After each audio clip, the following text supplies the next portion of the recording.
예, 안녕하십니까. 기억들을 하시겠지만, 그러니까 6년 전입니다. 2014년이죠. 2014년에 경기도 그 성남에 있는 그 판교 테크노밸리에서 그 가수들의 공연을 보는 와중에 테크노밸리 그 축제에서 그 환풍구 사고가 일어납니다. 그 환풍구가 아주 한 10몇 미터 아래로 떨어지는 바람에 그 환풍구 위에까지 사람들이 올라가서 그 공연을 보다가 당시에 16명이 숨지고 11명이 크게 다치는 아주 대형 사고였습니다. 이 성남의 판교 테크노밸리 그 환풍구 사고로 해서 정말 떠들썩했죠. 이 어떻게 안전 문제를 이렇게 다룰 수 있느냐라는 큰 사고였는데, 당시에 성남시장이 이재명이었습니다. 이재명이 그 성남시장으로서 당시에 그 사고를 수습을 하고 하는 과정에 있었는데, 지금 국민의힘의 그 박수영 국회의원이 당시에 경기도 행정부지사였습니다. 이 사고가 있고 난 다음에 그 경기도 측과 성남시가 서로 공방전을 벌이는 부분도 있었고, 사고 책임과 수습을 놓고 그 과정에서 박수영 지금 의원이 당시에 행정부지사가 나서서 성남시장에 대해서 비판을 하는 것도 있었고요. 그 뒷얘기도 제가 자세히 들었던 이야기인데, 핵심은 이런 겁니다. 제가 하고 싶은 말씀은요, 그 판교 테크노밸리가 경기도가 관장하는 시설입니다. 하지만 위치는 성남에 있었던 겁니다.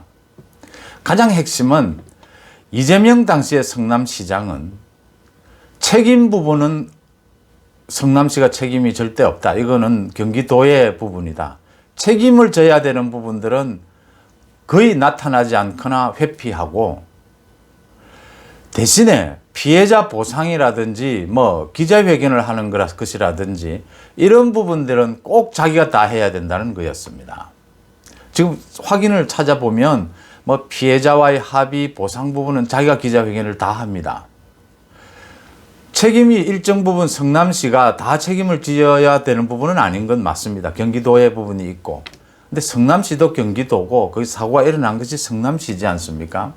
또 책임을 지지 않으면 자기가 홍보하는데도 자기가 나서서는 안 되는 거죠. 이게 순리적인 거죠. 근데 꼭 기자회견에 좀 빛나는 자리는 모두 자기가 나가야 하고, 좀 책임을 져야 되는 자리는 철저히 피하는, 변호사지 않습니까? 전부 경기도로 떠넘기는 그런 거에 정말 놀랐다라고 하는 얘기들이 많이 나왔고, 지금 제가 드리는 말씀은 그 이후에 상당 기간 이게 공방전이 벌어집니다. 이게 벌어져서 일부 많이 언론에도 나온 부분입니다.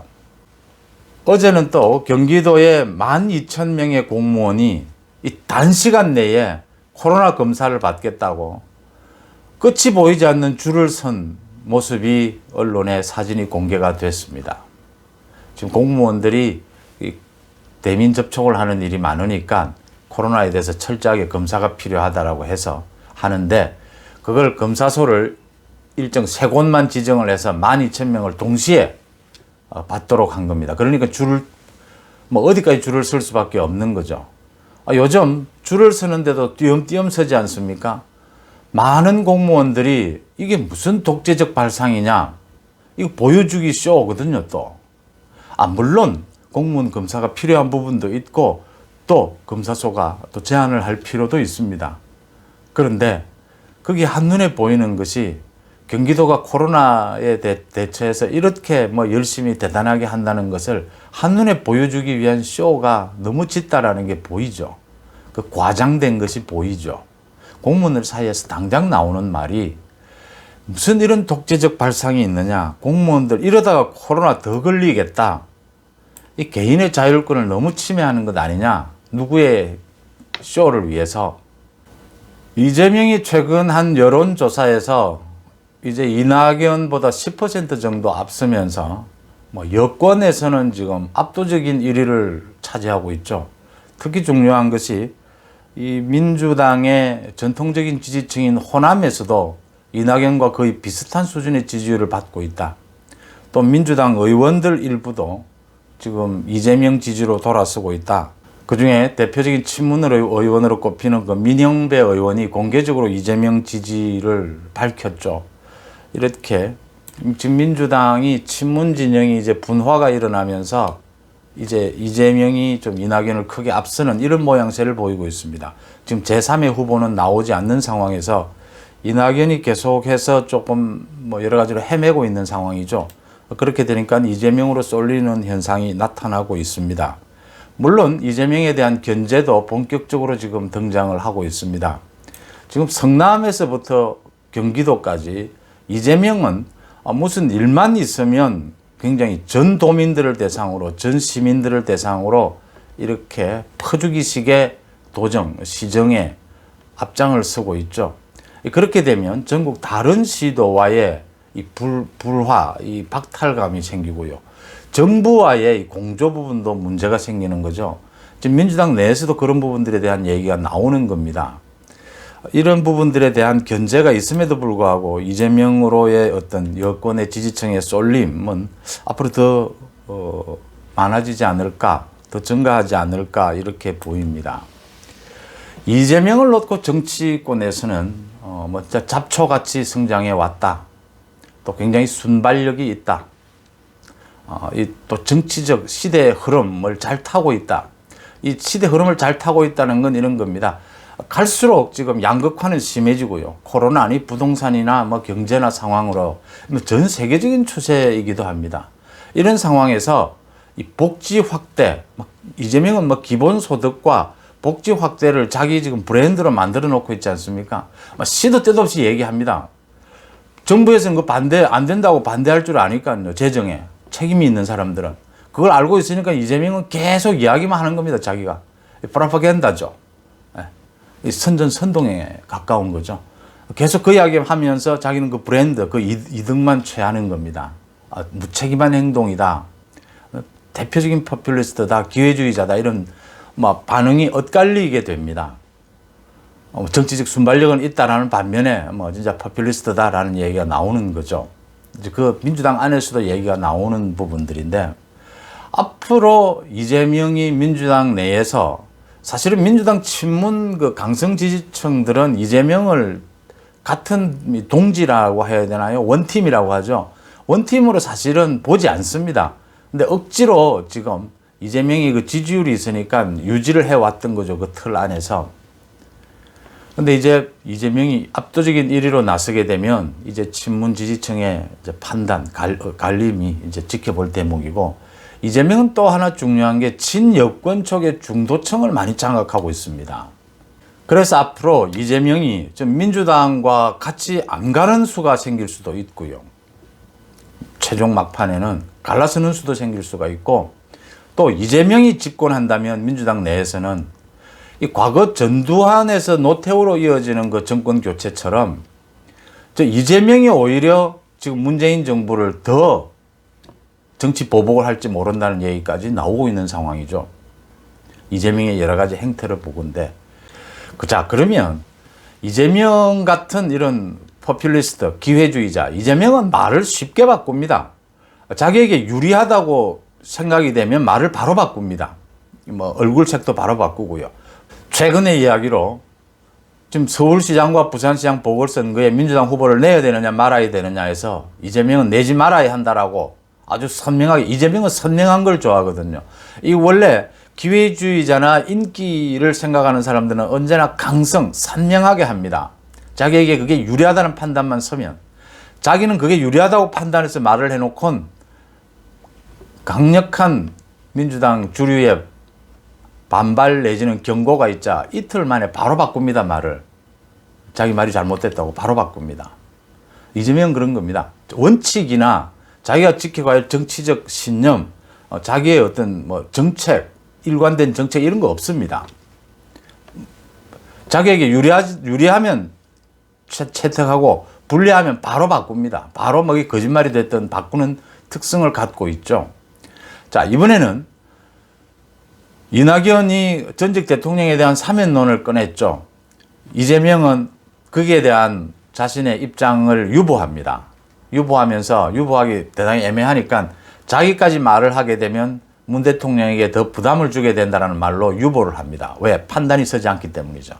이거 어디로 써야 이익이 될지 몰랐던 겁니다. 그래가 일주일쯤 지난 다음에 이제서야 어제 아래였죠. 이제서야 사면은 해서는 안 된다. 잘못을 했으면 벌을 받아야 한다는 식으로 또 선명하게 반대하고 났습니다. 전형적인 기회주의자의 특성이죠.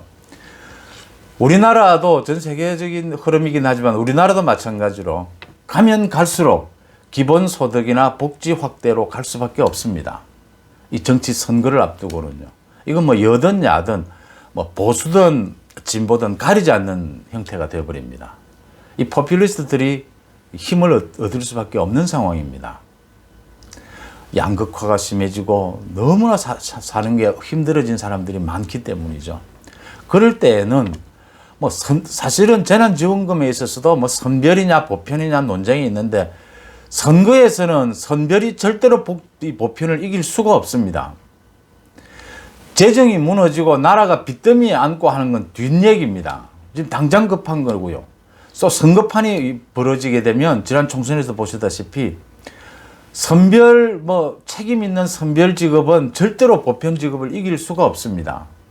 왜냐하면 보편 부분에 있어서는 이건 뭐 예산이 공짜가 아니지 않습니까? 그럼에도 불구하고 많은 공짜 심리가 발동을 하게 되는 것 사실이고요. 또 어떻게 나눌 것이냐라는 부분이 생기고요. 선별을 하든. 이게 불만들이 다 생길 수밖에 없고 박탈감이 생길 수밖에 없습니다. 그냥 막 대충적으로 대부분의 사람들이 막 보편적 지원을 무난하게 생각하는 겁니다. 다 바라게 되는 거죠.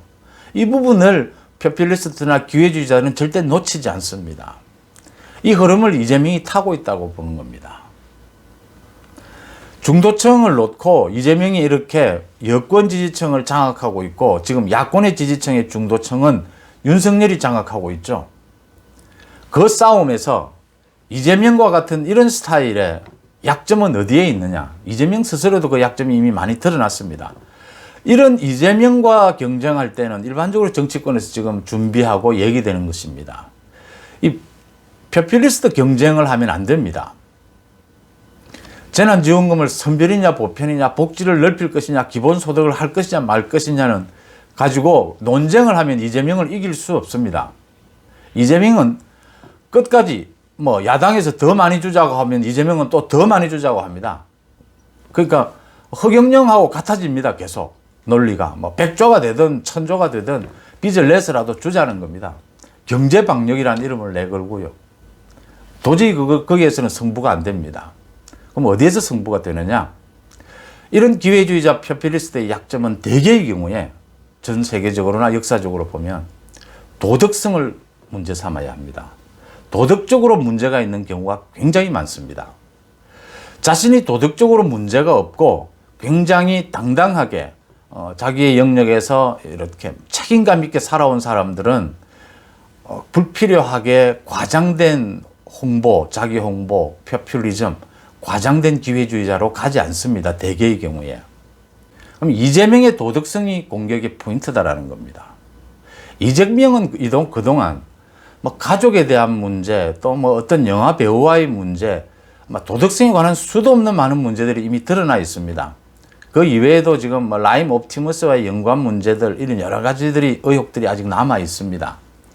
이런 부분들에 대해서 한번 점검해볼, 본격 대선 선거전이 아니다 하더라도 적정한 시기에 한번 점검을 해볼 필요가 있다. 민주당에서나 야당에서나 다 양쪽 어디에서나 이 스크린이 필요하다 이렇게 보입니다. 도덕성의 부분은 네거티브라고 하는 약점이 있긴 합니다. 그런데 선거에서 네거티브가 정말 네거티브를 해서는 안 된다라고 하는 것은 네거티브만을 한다든지 그게 가짜뉴스라든지 할 때 문제가 되는 겁니다. 네거티브는 일정 부분은 필요한 겁니다. 왜? 리더의 도덕성을 점검하기 위해서는 네거티브가 이루어지지 않을 수가 없거든요. 또 실제 선거에서 일정 부분은 네거티브가 이루어지게 됩니다. 그게 이제 너무 과도해지면 안 된다는 거죠. 균형을 찾아야 한다는 것이죠. 이재명에 대한 도덕성 부분에 대한 점검은 필요한 시기가 다가오고 있고 제가 알고 있는 한 여야 모두에서 그런 부분들이 상당히 준비되고 있다 이렇게 보입니다. 고맙습니다.